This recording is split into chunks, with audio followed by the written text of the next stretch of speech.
India is a young nation with a 377 million Gen Z population, which will shape the future of India's growth in the next 2 decades. Gen Z will be the biggest contributor to India's consumption growth, driving $1.8 trillion worth of direct spend by the year 2035. ये मैं नहीं कह रही हूँ. This was a statement given by Pulkit Trivedi, Managing Director, India Snap Inc. Recent surveys और भी बहुत सारी चीजें बताते हैं, जैसे कि 32% of Gen Z professionals are looking for jobs and many have already started working.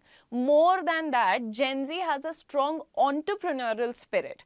24% of them want to launch their own businesses. अपने business करना चाहते हैं, बस नौकरी पकड़ते हैं उसके 5 साल के अंदर, after starting their careers. 73% of Gen Z job seekers prefer companies that let them work flexibly, and they like hybrid models and that mix office and remote work, etc. 67% of workers want their employers to support mental health. बहुत सारी कहानी आपने जेन जी के बारे में सुनी है. अभी एक और सुनिए. Many employers thought Gen Z changed jobs just for better pay. उनको लगता था सिर्फ पैसे के लिए बदल रहे हैं. But research paints a different picture. Only 25% say salary is the main reason for switching jobs. 78% change positions because they want career growth. 73% like mixing formal training and hands-on work. And 70% believe structured mentorship really matters. Work-life balance is a top priority. But wait, this is not only for Gen Z. This is a data showing overall mindset of Indian employees. 52% of Indian employees willing to leave jobs that don't offer flexibility. Next, 86% of Indian employees are struggling or suffering. Only 14% are thriving at work. This is a data from the new Gallup report. ये तो बस कुछ ऐसे pointers हैं that give you a closer view of the current state of things. But in today's video, we're going to talk about where exactly are you lacking, or simply put, what are the common mistakes that we of freshers are making when applying for jobs. ये जो इतना सारा data मैंने आपके सामने present किया है, इससे मैं आपको दो चीजें बताना चाहती हूँ. एक, अब धीरे धीरे कहीं ना कहीं आपका कंपटीशन जेन जी से होने वाला है. जेन जी का क्या माइंडसेट है, क्या अप्रोच है, किस तरीके से वो नौकरी को पकड़ रहे हैं, छोड़ रहे हैं, एटसेट्रा. इसी के साथ साथ इसका इन्फ्लुएंस आपके ऊपर भी आ रहा है. अब ये जो पूरा एक ट्रांजिशन हो रहा है ना, देखो, जब किसी जगह की वर्क पॉपुलेशन, ऑफ कोर्स एक डिफरेंट काइंड ऑफ पीपल हो जाएंगे. पहले नहीं होता था कि लोग बोलते थे कि भैया हमको फ्लेक्सिबिलिटी चाहिए एंड ऑल दैट. जो नौकरी मिल रही है, अच्छे पैसे मिल रहे हैं, करो. धीरे धीरे with time and change of thought process ये सब बदला. अब वर्क पॉपुलेशन पूरी एक जैसी होती जा रही है ना, कि हमको फ्लेक्सिबिलिटी भी चाहिए, सिर्फ पैसा मैटर नहीं करता, लर्निंग भी चाहिए, डेवलपमेंट भी चाहिए, मेंटरशिप भी चाहिए. फिर बहुत सारे लोग ऐसे भी हैं जो कहते हैं कि हम तो 5 साल के अंदर अपना बिजनेस शुरू कर लेंगे. तो आप सोचो, उनको बड़ा डर नहीं है कि आज नौकरी से निकाल दिया तो क्या हो जाएगा. दे लाइक ओके, निकाल दिया, हम दूसरी पकड़ लेंगे, हमें तो बिजनेस ही करना है. तो ये सारी चीजें सोचो और देखो कि अभी जो लोग नौकरी ढूंढ रहे हैं, जो नौकरियों के लिए अप्लाई कर रहे हैं, उनका कंपटीशन कैसे अलग वैरायटी से ही होने वाला है. और सिर्फ नौकरी ढूंढते वक्त नहीं, सर्वाइव करने में भी आपका कंपटीशन एक डिफरेंट वैरायटी से होने वाला है. आज के इस वीडियो में दोस्तों हम बात करने वाले हैं कुछ ऐसे मिस्टेक्स के बारे में जो कि हमारे फ्रेशर्स करते हैं नौकरी ढूंढते वक्त, जॉब हंटिंग में जो मिस्टेक्स वो करते हैं. और सबसे कॉमन मिस्टेक से शुरुआत करते हैं. Number 1, not researching about the company. आपको एक कॉल आ गया इंटरव्यू के लिए, लेकिन कंपनी का नाम भी प्रॉपर्ली नहीं पढ़ा है. तो दोस्तों, ये सबसे पहली और मेरे ख्याल से तो सबसे बड़ी गलती होती है किसी भी कैंडिडेट की. 75% जॉब सीकर्स कंपनियों के एम्प्लॉयर की रेप्यूटेशन पहले ही जान लेते हैं, पर 25% ऐसा नहीं करते. और भारत की पॉपुलेशन को देखते हुए 25% निकालना और देखना कि ये कितना बड़ा नंबर है. और ये जो 25% होता है, इससे इनको बहुत बड़ा नुकसान उठाना पड़ता है. 68% कैंडिडेट्स जो होते हैं वो कंपनी के सोशल मीडिया प्रोफाइल्स या ऑनलाइन प्रेजेंस को चेक करते हैं, लेकिन बचे हुए लोग इस स्टेप को इग्नोर कर देते हैं. और इससे होता क्या है, आप कंपनी को नहीं जानते, कंपनी के वर्क एथिक्स को नहीं जानते, वर्क मॉडल्स को नहीं जानते, उनके वर्क कल्चर को नहीं पहचानते. क्या होता है इन चीज़ों से, आपकी जो जॉब रोल एक्सपेक्टेशंस हैं, सबसे पहले वो मिसमैच होती हैं. आपकी पर्सनल वैल्यूज मिसअलाइन होती हैं. जो उस कंपनी का प्रॉबेबली यूजुअल वर्क मेथड है, वो आपको कम्बसम लगेगा. या फिर हो सकता है कि भाई बड़ी चिल कंपनी है तो आपको लगेगा यार यहाँ तो इनफ काम ही नहीं मिल रहा है and you feel like it's a dud work. तो ये सब जो चीजें होती है ना कि कंपनी ज्वाइन करने के 2 महीने बाद ही आप दुखी हो जाते हो कि अब यार इससे बेहतर जॉब मिल सकती थी, क्या कहीं और ज्वाइन कर लेता, यार यहाँ तो मैनेजर अच्छा नहीं है। ये सब इसीलिए होता है क्योंकि आप बिल्कुल भी चेक नहीं करते कि कंपनी का बैकग्राउंड कैसा है, इसके एम्प्लॉयज इसके बारे में क्या सोचते हैं, is it a great place to work company और नॉट। ये सारी चीजें आप फ्रीली लिंक्डइन, गूगल एटसेट्रा की मदद से कर सकते हैं। So please do that, don't just run of after कि एक कॉल आ गया तो अब भाग करके मैं नौकरी पकड़ लेता हूँ, बाकी तो बाद में देखा जाएगा। इसके साथ आगे बढ़ते हैं पॉइंट नंबर 2 की तरफ। Point number 2 is, oh my God, ये तो भाई मुझे लगता है ये जेन एक्स भी कर रही थी, जेन जी भी कर रही है, अल्फा बीटा सब करेंगे। The point is generic resume use करना। एक रेज्यूमे बना रखा है हमने, कॉलेज में इंटर्नशिप के टाइम भी वही भेज दिया था, नौकरी ढूंढनी थी उस टाइम भी वही भेज दिया था, अब हमको प्रमोशन चाहिए, दूसरी कंपनी में स्विच करना है, वहां भी सेम भेज दे रहे हैं। क्यों भाई? अगेन, जो 75% फ्रेशर जो रेज्यूमेज हैं ये कस्टमाइज्ड नहीं होते हैं, एक ही जेनरिक रेज्यूमे सब जगह भेज दिया जाता है। रेज्यूमे में कीवर्ड्स, क्वांटिफिएबल अचीवमेंट्स और रेलेवेंट स्किल्स आप नहीं ऐड कर रहे हैं और इस वजह से एप्लीकेंट ट्रैकिंग सिस्टम आपके रेज्यूमे को उठा करके ऐसे गार्बेज में डंप कर रहा है। इस पर्टिकुलर टॉपिक पर मैंने एक पूरी डिटेल्ड वीडियो बनाई है और इसका लिंक भी मैं अटैच कर दूंगी, आप जरूर देख लीजिएगा, काफी मदद मिलेगी आपको। रेज्यूमे एटलस 2024 कहता है 75% generic resumes which is again they get stuck with the ATS which is applicant tracking system। again क्यों होता है ऐसा? because missing keywords, inconsistent structure। अब एक सेकेंड, आप मेरी बात सुनिए, आपको लगता है कीवर्ड कैसे पहचानेंगे? आप कोई भी जॉब के बारे में पढ़ते हो, naukri.com पे पढ़ते हो, लिंक्डइन पे पता चलता है, या wherever you get to know about it, just do one thing, उनका जो जॉब रोल मेंशन्ड है ना कि उनको कैसा बंदा चाहिए, जॉब रोल तो बता देते हैं, उसको कॉपी कर लो, जाके चैट जीपीटी में डाल दो, point out the operative words out of this passage for me, वो आपको ढूंढ करके सारे कीवर्ड्स दे देगा। And what is your next step? आप उस पर्टिकुलर जो जितने भी आपको ऑपरेटिव वर्ड्स वहां मिल रहे हैं उनको ही स्टोरी की तरह अपने रेज्यूमे में यूज करो, पहले पॉइंट से लेकर आखिरी पॉइंट्स तक, दैट्स ऑल। रेज्यूमे ने 2018 की स्टडी है, थोड़ी पुरानी जरूर है, लेकिन उन्होंने 10,000 रेज्यूमेस को के ऊपर एक सर्वे कंडक्ट किया था and that showed that structured customized resumes rank significantly higher on ATS। भले ये स्टडी पुरानी हो बट ये फैक्ट आज भी करेक्ट है। आप किस जॉब के लिए अप्लाई कर रहे हो उसके हिसाब से अपने रेज्यूमे को प्लीज कस्टमाइज कर लो। इसी के साथ बढ़ते हैं तीसरी गलती पर, जो सारे लोग जब नौकरी ढूंढना शुरू करते हैं तो करते हैं। एक ऑब्सेशन होता है लोगों का with salary. So stop over focusing on your salary guys. Freshers की सबसे बड़ी गलती यही होती है कि वो सिर्फ सैलरी के पीछे भागते हैं।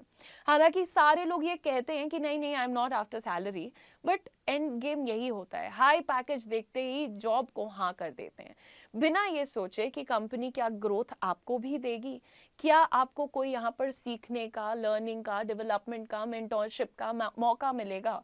इंटर्नशाला एक काफ़ी पॉपुलर वेबसाइट है, उसकी रिपोर्ट थी विच इज़ फ्रॉम मार्च 2024, बताती है कि जेनजी जॉब सीकर्स लर्निंग और ग्रोथ को सैलरी से ज़्यादा इंपॉर्टेंस दे रहे हैं, लेकिन ये उनका कुछ परसेंट है, ठीक है। इसी के बाद 80% जेनजी प्रोफेशनल्स मेंटोरशिप और क्लियर ग्रोथ पाथ को हाई सैलरी से ज्यादा मानते हैं। लेकिन मैं फिर से यहाँ पे यही कहूंगी कि जो बचे हुए 20% है वो तो सिर्फ 20% ऑफ जेनजी है, ठीक है। लेकिन आप सोचिए, क्या आप ऐसा कर रहे हैं? आने वाले टाइम में आपका कंपटीशन इन्हीं से होने वाला है। आप जब भी जॉब सिलेक्ट करते हैं सिर्फ सैलरी पर मत टिक जाइए, ये भी चेक करिए कि लर्निंग एनवायरनमेंट कैसा है, क्या कंपनी अपस्किलिंग का चांस देती है, क्या ट्रेनिंग प्रोग्राम्स अवेलेबल हैं, क्या यहाँ पर मैं अपनी एक पहचान बना पाऊंगी, मेंटोरशिप है या नहीं है, वर्क कल्चर कैसा है। इन चीज़ों के बारे में आप बहुत आसानी से जान सकते हैं। ये तक भी आप जान सकते हैं कि क्या सीनियर्स आपको गाइड करेंगे, क्या स्ट्रक्चर्ड ग्रोथ पाथ डिफाइंड है, करियर ग्रोथ का रोड मैप क्लियर है, प्रमोशन कब एक्सपेक्टेड है, नेक्स्ट रोल क्या हो सकता है, ये जो आपके सारे सवाल हैं ना, इन सब चीज़ों को देखो, इनके बारे में जानने की कोशिश करो। सैलरी के अलावा भी कंप्लीट पैकेज को एक्सप्लोर करो भाई, health insurance, bonus, training allowance, सब कुछ इवैल्यूएट करो। सिर्फ इतना देख लिया कि अच्छा इन्होंने हमें ओवरऑल एक बॉल पार्क फिगर 1 लाख रुपए महीना का दे दिया है तो पागल हो गए, बस नौकरी पकड़ ली। डोंट मेक योर सेल्फ अ फूल। मैं देखती हूँ कि बच्चे कैसे परेशान होते हैं उसके बाद, इतना गलत डिपार्टमेंट में आ जाना जहां उनके स्किल्स मैच नहीं हो रहे हैं, जहां उनको बिल्कुल भी पैशन फील नहीं हो रहा है। तो आप प्लीज इन सारी चीजों के बारे में थोड़ा सा रिसर्च करिए। अगर आप चाहें तो लिंक्डइन पे कंपनी के करंट एम्प्लॉयज को कनेक्ट करके उनसे भी बात कर सकते हैं, and this is a very ethical way of doing so, right. Next अगर हम बात करेंगे तो आता है पॉइंट नंबर 4, हर जॉब में अप्लाई कर देना। एक पॉइंट आता है हर कैंडिडेट की जिंदगी में जहां उन्हें लगता है कि भाई अब तो नौकरी मिल नहीं रही, धड़ाधड़ सब जगह अप्लाई करो। देखो, जब बिल्कुल ही होपलेस हो जाओ फिर धड़ाधड़ तुम्हें हर जगह अप्लाई करना है, तुम करो, लेकिन as a fresher, as a beginner ऐसा करना is a crime, should be declared a crime. Naukri.com के 2024 के रिपोर्ट के मुताबिक 82% फ्रेशर्स 50+ जॉब्स में अप्लाई करते हैं बिना रेलेवेंस चेक किए। ये स्कैटर शॉट अप्रोच जो है ना, इससे कोई फायदा नहीं है, बल्कि टाइम और कॉन्फिडेंस दोनों वेस्ट होते जाते हैं। स्कैटर शॉट एप्लीकेशन स्ट्रैटेजी यानी हर जॉब पे रैंडमली अप्लाई कर देना बिना स्किल्स मैच चेक किए, जिसकी वजह से 1 out of 6 resume he actually interview तक पहुंचते हैं। जॉब रिसर्च या जॉब सर्च करते टाइम 50+ अप्लाई करने से बेटर है कि यार टोटल शॉर्टलिस्ट करके रख लो 8 या 10 टोटल, फोकस करो जिसमें आपके स्किल्स मैच करते हो, रोल परफेक्ट फिट है, जॉब एनवायरनमेंट सूट करता है या नहीं। Quality of applications he quality of results लेके आता है। So please do not go for this scattershot approach, okay? Moving on to the next point. Networking को इग्नोर कर देना। हम जैसे अभी मैंने आपको कुछ पॉइंट्स बताए थे, तो हमारा जो जेनजी है इनका फंडा क्या है भाई, हाइब्रिड मिलना चाहिए, वर्क फ्रॉम होम मिलना चाहिए। एज अ बिगिनर जब आप ये वर्क फ्रॉम होम और हाइब्रिड को प्रायोरिटाइज करने लगते हो, आप एक बात भूल जाते हो, which is isolation. When you start only working from home, yes, it is quite a possibility that you can start your freelance or you can definitely be a part of the gig economy, but then what other than that? उसके अलावा क्या networking का क्या scope है? आप किसके साथ network कर रहे हो, किससे आप सीख रहे हो, कौन आपको गाइड कर रहा है, अगली बड़ी जॉब के लिए कौन आपको रेकमेंड करेगा, कभी सोचा है? With that, I bring you to a study which was conducted by the Aberdeen Group. It found that 73% of job seekers aging between 18 to 34 finding their last position through social media. What really happens when you don't network? आप देख रहे हैं कितने सारे लोगों को social media recommendations के माध्यम से नौकरी मिल रही है, बट आप अगर नेटवर्क नहीं करते हैं तो क्या गलतियां होती हैं उस केस में। In India up to 70% of jobs are filled via referrals or internal networks, not really job portals. First, without connections, you miss out on all these. Number 2, the unadvertised openings, you miss out on all of that. Company के अंदर ही open हुआ कोई अच्छा सा opportunity आया है और company के अंदर ही लोग हायर हो गए या किसी का दोस्त मित्र हायर हो गया, and you missed out. Number 2, first hand tips about the interview culture or hiring managers. Like आपको कभी भी नहीं पता चलेगा अगर आप लोगों से, अपने कॉलीग से, सीनियर से, जूनियर से नेटवर्क नहीं कर रहे हो, तो आपको कभी नहीं पता चलेगा कि किसी XYZ आपकी खुद कंपनी के अंदर इंटरव्यू कल्चर कैसा है, हायरिंग मैनेजर्स कैसे हैं, and a lot of other things. Trust me, making friends and good networks always comes with a lot of great benefits. Moving on, referrals that push your resume to the top of the pile. I mean, हो सकता है कि आपने अभी सिर्फ 6 महीने का work ex रखा हो, बट आपके पास पोटेंशियल है, प्लस आपके पास अच्छा नेटवर्क है, तो आपका वो नेटवर्क आपको एक दूसरी कंपनी में टॉप ऑफ द पाइल पहुंचा सकता है, एंड सारे ATS वेटीएस को फेल कर सकता है। Lastly, slower promotions. अगर आप नेटवर्किंग नहीं करते हो तो slower promotions definitely happen for you. Out of site basically out of mind होता है। आपके इंडियन वर्क प्लेसेस में ये चीज़ बहुत ज़्यादा लागू होती है। वो लोग जो एक अच्छी रिलेशनशिप मेंटेन रखते हैं with senior leaders, with HR, आपको क्या लगता है उनको ज़्यादा recommendations नहीं मिलती, ज़्यादा high visibility नहीं है उनके पास. Of course, projects के लिए high visibility है, leadership grooming और internal mentorship के लिए ज़्यादा आसानी से वो चुने जा सकते हैं. करेक्ट. ऐसी ही बहुत सारी चीज़ें होती हैं जब आप नेटवर्किंग को प्रायोरिटाइज नहीं करते हैं. You also lack in terms of getting mentors or guidance. Without your network, you often on your own struggle with negotiating your salary, making career shifts, navigating toxic bosses or stagnation. घर पे तुम अकेले बैठे हो, तुम्हारा manager toxic है, तुम्हें कुछ नहीं पता, तुम्हें बोल दिया 12 घंटे काम करो, तुम कर रहे हो. बट वहीं पे अगर तुम ऑफिस आ रहे हो, तुम 4 लोगों से समझोगे कि इस बंदे को टैकल कैसे करना है, बात हाथ से बाहर जा रही है, एचआर के पास चले जाओगे. That is why this hybrid and remote that also brings a lot of negative aspect to light. ठीक है, तो थोड़ा सा सोच समझ करके उस पॉइंट पर डिसीजन लेना कि तुम्हें रिमोट वर्क करना है या हाइब्रिड करना है या रेगुलर ऑफिस जाना है. But then remember, networking is very important. इस वजह से कि आप नेटवर्किंग नहीं कर रहे हो, आपको तो मैंने बहुत सारी प्रॉब्लम्स बता दी हैं, बट इससे और भी ज़्यादा प्रॉब्लम्स हो सकती हैं. Like you will miss out on freelance और side gig work. I mean, अगर आप अच्छे कलीग्स या कंपनीज के लोगों से कनेक्टेड हो, आपको बताएंगे हमारे यहाँ एक प्रोजेक्ट है, कर सकते हो आप.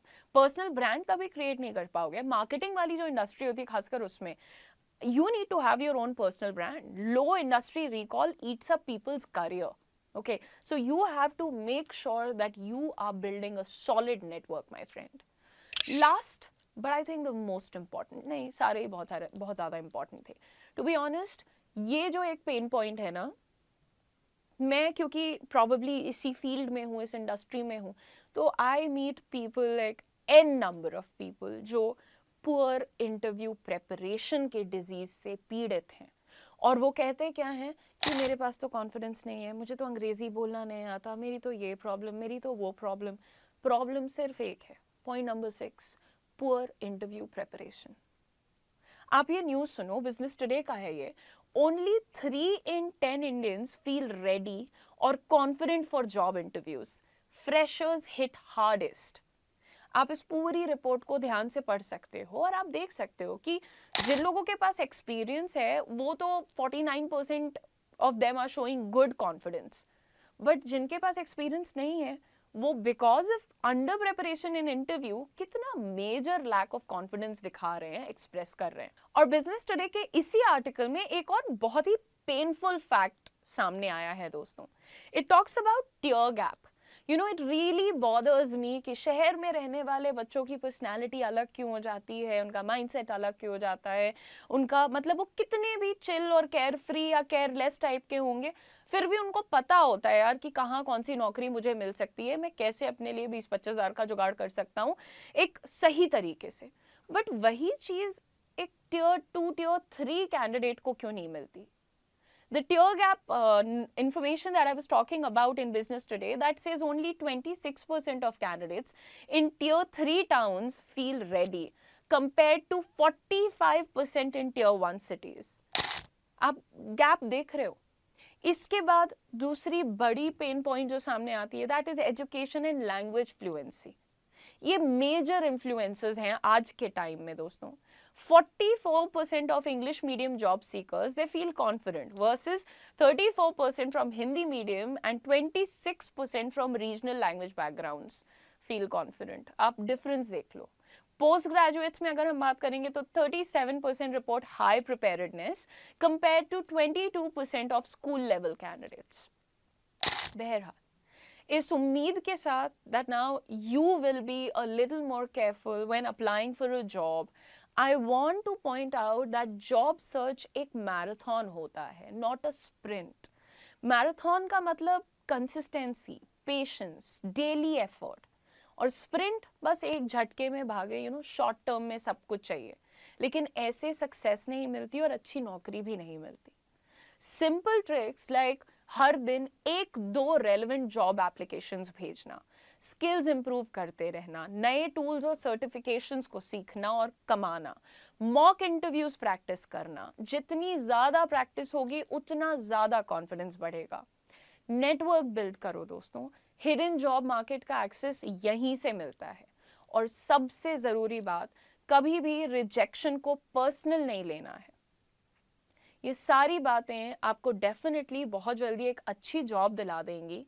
बट मैं एक और सिर्फ आपसे बात कहना चाहती हूँ, वैल्यू योर टाइम। आप जब ये सोच रहे हो ना कि मेरे पास ये नहीं है, मैं छोटी जगह से आया हूँ, वो नहीं है, मैंने ये नहीं किया, या जब आप कोई यूजलेस वीडियो देख रहे हो, तब आप बैठकर एक बार पूछो खुद से कि यार how is this contributing to my growth. वैसे बहुत सिंपल सी बात है, हर बंदे को लाइफ में कुछ बड़ा नहीं करना है। ज्यादातर जनता जो है वो मीडियोकर बेस पे पड़ी हुई है। अगर आपको भी वहीं पे रहना है, देन ये सारी बातें आपको इरेलीवेंट लगेंगी, they will not really make a good impact on you. But मैं आपको यही कहना चाहती हूँ कि आप थोड़ा सा अपने आप को प्रिपेयर करिए, उसके बाद जाइए जॉब्स के लिए, और सही तरीके से जॉब हंटिंग पर काम कीजिए। उम्मीद करती हूँ आपको ये वीडियो पसंद आया होगा।